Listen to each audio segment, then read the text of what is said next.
I'm going to do Embrace of the Serpent, which is a Colombian film which was nominated for Best Foreign Language Film, directed by Sierra Guerrera, and the story is inspired by the diaries of two real-life explorers, Theodore Koch-Grunberg and Richard Evans Schultz, who decades apart made expeditions into the Colombian Amazon. And what this film does is to take their stories, but use them basically as the backdrop for a larger story, which is about a sort of shaman warrior character called Kermode, who is played in two separate years of his life by Nilbio Torres and Antonio Bolivar Salvador.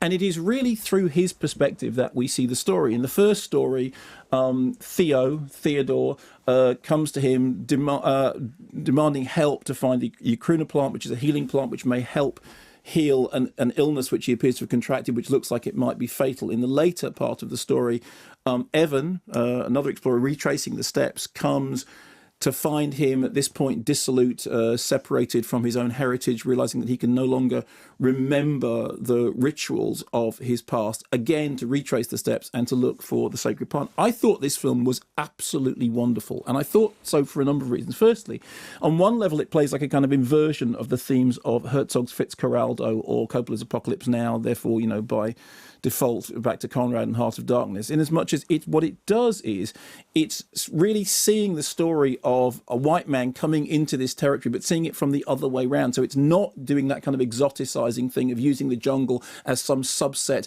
of a North American and European experience. The second thing it does is it manages to take two time periods which it completely interweaves in a manner which is so beautifully done that you absolutely accept that these two time periods are effectively streams flowing into each other or separate boats on the same river. In fact, in one beautiful moment, and the film is handsomely photographed, monochrome, 35mm for most of the film, we actually see the boats of these two time periods effectively following each other. The performances are brilliant. I mean, really quite brilliant. The film has been described by some people as moving toward a resolution which they found not entirely satisfactory. I utterly disagree. I was completely engrossed in the story.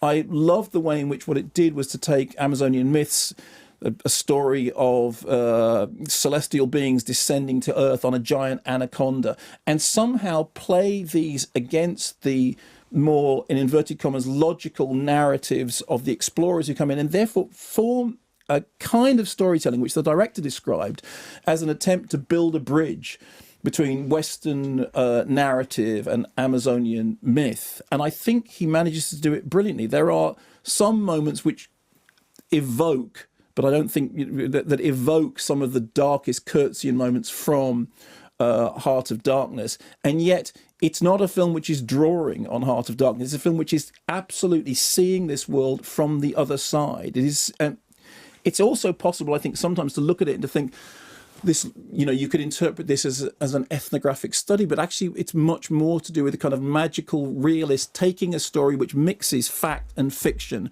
fable and fantasy, and turning it into something which is utterly transportive. And actually, for me, the real triumph of the film is when a film works at its best. Firstly, it becomes really difficult to explain in words what it is that the film is doing so well. And secondly, that the film should utterly transport you from where you are into this other world. I felt that that's what the film did. It's called Embrace of the Serpent. It is released in cinemas, and I think it's also available to stream it. And I thought it was really quite magical and quite overwhelming, and it's one of the few films that I can think of saying I can't think of anything wrong with it. Did you well up at any time? Yes, but it's not that kind of film. It's not a film of sentiment. It's a film of dreamscapes and landscapes perfectly and beautifully intertwined, and it is really remarkable. Embrace of the Serpent. You should check it out, Simon, because I really think you'd like it.